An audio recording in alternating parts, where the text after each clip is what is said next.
خاوتي خواتاتي اهلا وسهلا مرحبا بكم يا جماعة الخير صباح الخير عليكم زلفلاون والسلام عليكم. J'espère que vous allez bien, j'espère que vous vous portez bien. Nous sommes le 24 février 2024, nous terminons bientôt ce mois de février pour entamer le troisième mois de l'année 2024. Nous sommes donc à moins de 6 mois de la date réglementaire de la convocation du corps électoral pour la tenue des élections présidentielles en Algérie. Je rappelle que le mandat présidentiel d'Abdelmadjid Tebboune se termine légalement le 19 décembre 2024. Il est donc, selon le texte, selon la constitution algérienne, selon les lois en vigueur en Algérie, selon la loi électorale, comme je l'ai expliqué précédemment, les élections présidentielles doivent se dérouler une semaine au moins une semaine avant le 19 décembre 2024, et le corps électoral devrait être convoqué donc au moins avant le 12 ou le 10 septembre 2024, et pourtant personne ne parle des élections présidentielles.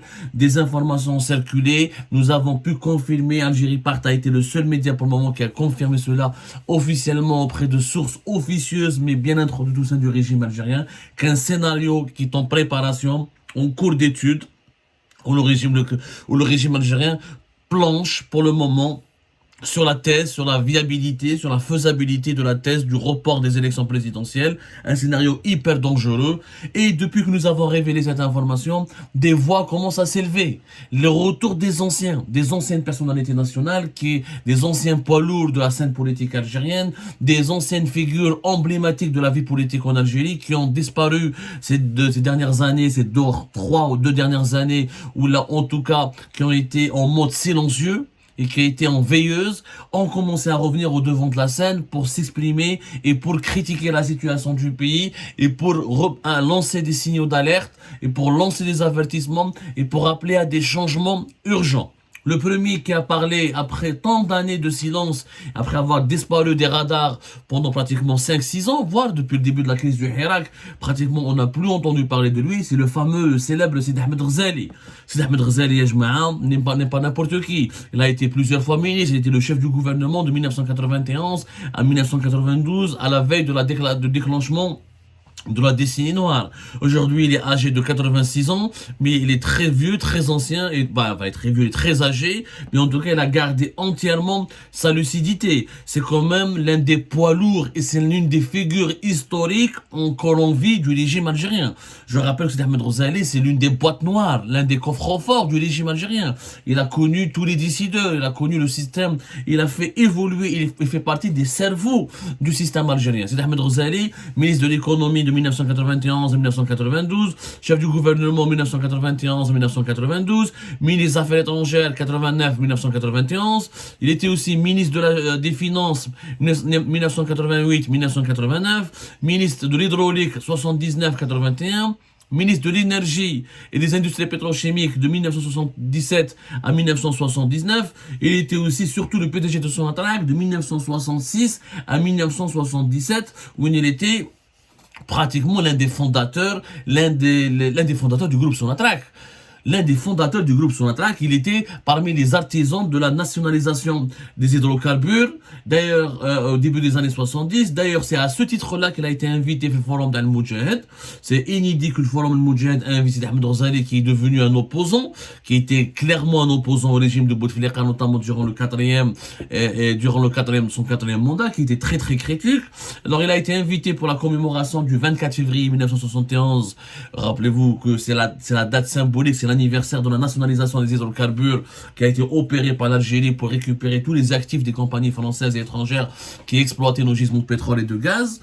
Et à cette occasion, Sidi Ahmed Ghazali a parlé de cet événement historique, de la question du pétrole et du gaz, de la question de l'énergie, et il en a profité pour parler de la bonne gouvernance. Et là, c'est la première fois depuis, je dirais, au moins 4 ans, depuis le début de la crise du Hirak, depuis le début de la crise, de la répression massive, les achats à l'Algérie ou achats à la scène politique algérienne, il a commencé à parler de la justice. Sans la justice, rien ne peut se faire dans un pays.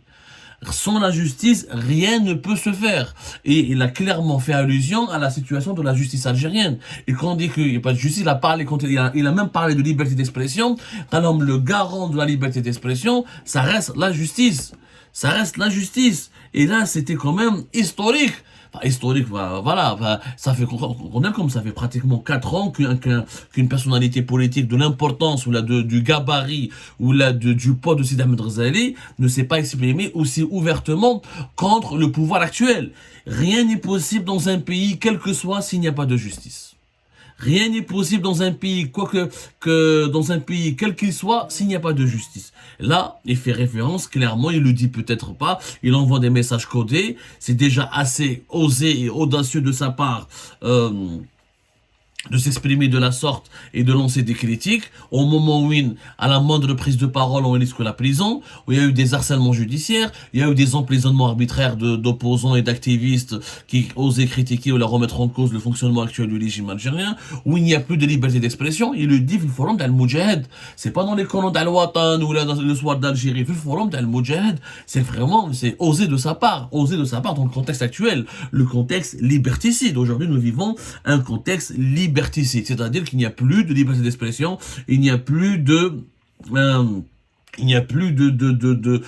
droit à la critique, de droit à l'autocritique et ni un droit à la remise en cause du système actuel. Nos prisons, Chefna Samarkadi Hassan, Chefna ce qui arrive avec Moustapha Benjma, votre serviteur Abdou Samar, je suis condamné à la peine de mort, les sites, les médias libres sont censurés, les partis d'opposition comme l'LCD, le FFS ont été réduits au silence, contrôlés et plusieurs de leurs leaders sont sous contrôle judiciaire ou la poursuivis en justice. On passe général à l'RD, il est toujours en prison. Après, l'Algérie est devenue aujourd'hui une prison à ciel ouvert. C'est Ahmed Ghazali qui s'exprime maintenant et de la sorte, c'est un message qu'il veut, c'est un avertissement qu'il adresse au régime. C'est qu'on ne peut pas continuer à maintenir le pays dans la mauvaise gouvernance. Il le dit, regardez ce qu'il dit, c'est très intéressant. Pour moi, les instruments de la gouvernance, c'est 4 secteurs. La justice, la sécurité, l'éducation et la régulation économique. Sans ces 4 instruments, il est impossible d'avancer. Nous parlons pas de démocratie, ce sont des mots creux, mais d'état de droit. Rien n'est possible dans un pays, quel qu'il soit, y compris l'Algérie, s'il n'y a pas de justice. On peut parler de liberté d'expression. Et alors, qu'est-ce qui la garantit? C'est la justice. Idem pour la propriété. Il faut faire un pacte avec les juges. Il faut que les gens sachent, l'extérieur, notamment nos voisins de gauche, on ne peut pas toucher à l'Algérie, on ne peut pas toucher à l'armée sans marcher sur le ventre du peuple. Les États-Unis, par exemple, avec leurs forces, ne peuvent rien contre un pays où le peuple protège l'armée et l'armée protège le peuple. Regardez le message très intelligent. C'est Ahmed Ghazali, moi je l'ai rencontré. Au moins à 2 reprises, j'ai échangé avec lui. Je trouve que c'est l'un des politiciens les plus ingénieux, les plus intelligents. Il maîtrise. Franchement, moi, je le respecte pour son parcours. Je ne suis pas d'accord forcément avec lui sur pas mal de projets, sur pas mal d'idées, sur pas mal de ces dossiers qu'il avait gérés auparavant. Mais quand même, c'est un sage. C'est un homme hyper expérimenté. Regardez comment il dit. Il parle de justice. Il parle de développement. Pas de développement. Il dit qu'il n'a pas besoin de démocratie. C'est-à-dire, il rassure le régime algérien. On veut pas de démocratie. On veut un état de droit. C'est-à-dire, on veut pas éjecter, on veut pas un pouvoir civil qui remplacera tout le pouvoir militaire. Mais le pouvoir militaire ne peut pas continuer d'exister en Algérie s'il ne vit pas en harmonie avec le peuple. Et cette harmonie avec le peuple, pour qu'il y ait une harmonie, il faut qu'il y ait une justice. Il faut qu'il y ait un pacte avec les juges qui emprisonne les opposants. Qui interdit la liberté d'expression, qui réprime les médias et les journalistes, qui réprime les activistes et la société civile et les défenseurs des droits de l'homme. C'est la justice, qui est le principal instrument de répression actuellement en Algérie. Et là, c'est Ahmed Ghazali ne le dit pas rien. Alors, nous sommes en 2024, il a attendu 2024, le 24 février, 2 jours après le 22 février, la date du Hirak, 24 février, date symbolique, nationalisation des hydrocarbures, pour adresser des messages politiques clairs au régime de Tebboune. Lâcher du lest, arrêter d'instrumentaliser la justice, respecter l'état de droit. Sinon, le peuple risque de se réveiller encore une fois, de se révolter. Et si l'Algérie, comme elle est menacée aujourd'hui par des menaces périlleuses, comme il y a des périls, comme il y a des menaces périlleuses qui proviennent de l'étranger, et ben on risque d'avoir de gros problèmes de stabilité et de sécurité nationale, parce que il n'y aura pas, en l'absence de justice, il n'y aura pas d'harmonie entre le peuple et son armée. Et c'est ça l'analyse que Sidi Ahmed Ghazali est en train de lancer. Et c'est le premier qui a osé, qui a ouvert sa gueule. Il a ouvert sa gueule à 86 ans, il a décidé de prendre le taureau par les cornes pour s'exprimer officiellement et pour secouer le régime Tebboune. à 6 mois de la date réglementaire de la convocation du corps électoral. Il y a 9 mois dans l'organisation des élections présidentielles. Et s'il n'y a pas de justice, il n'y aura pas de liberté d'expression, s'il n'y a pas d'état de droit, il n'y aura pas d'harmonie entre les institutions du pouvoir et le peuple. Et s'il n'y a pas cette harmonie, on ne peut pas organiser une élection dans des conditions agréables, tranquilles et sereines. Et là, la stabilité du pays, elle est menacée. Juste après Sidi Ahmed Ghazali, Louisa Hanoun a pris la parole. وحنا على بالنا بلي سيدي احمد غزالي ولا لويزا حنون ils appartiennent peut-être pas au même camp idéologique, mais ils appartiennent au même camp politique. Sidi Ahmed Ghazali avait d'excellentes relations avec le DRS du général Toufer. Sidi Ahmed Ghazali, c'était l'un des défenseurs du système DRS. C'est même l'un des grands amis du système DRS et de la préservation de la sécuritocratie algérienne et de son maintien en tant que force motrice du pouvoir. Louisa Hanoun, c'est aussi l'une des grandes amies de DRS, du général Toufer.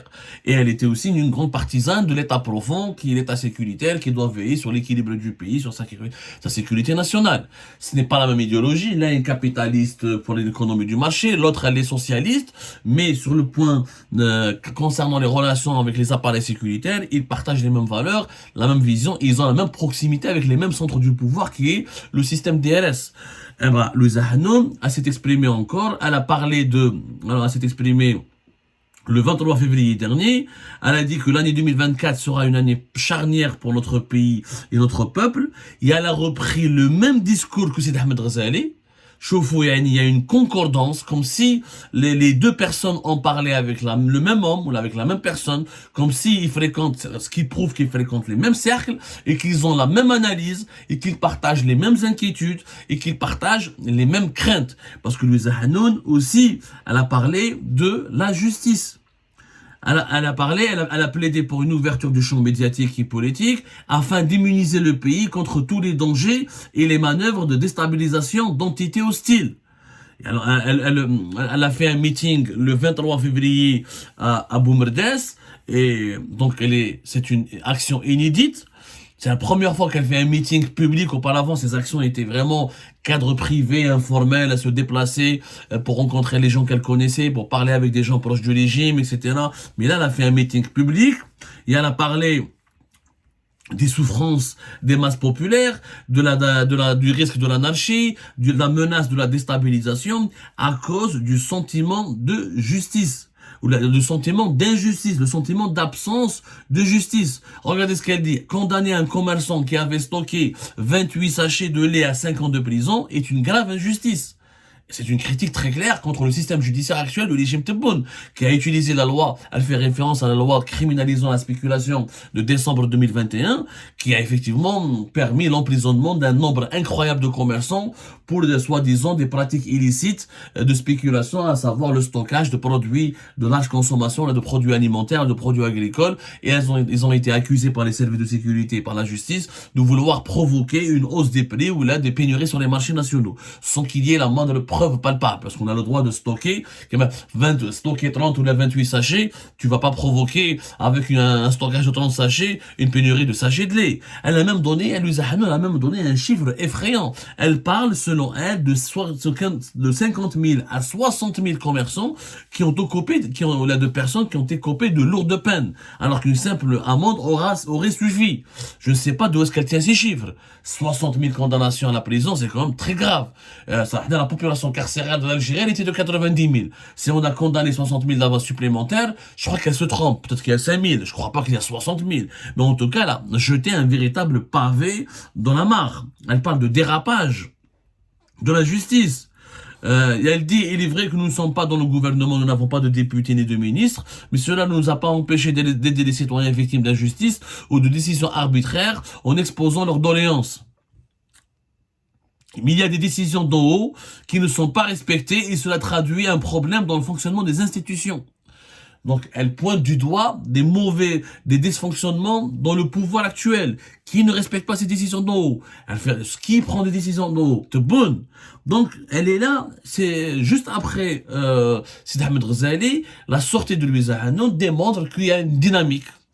il y a une dynamique, les langues commencent à se délier, les personnalités politiques les plus emblématiques de la vie politique en Algérie commencent à se mobiliser, à parler, à s'exprimer, à critiquer la situation actuelle et à tirer la sonnette d'alarme en prévision des élections présidentielles.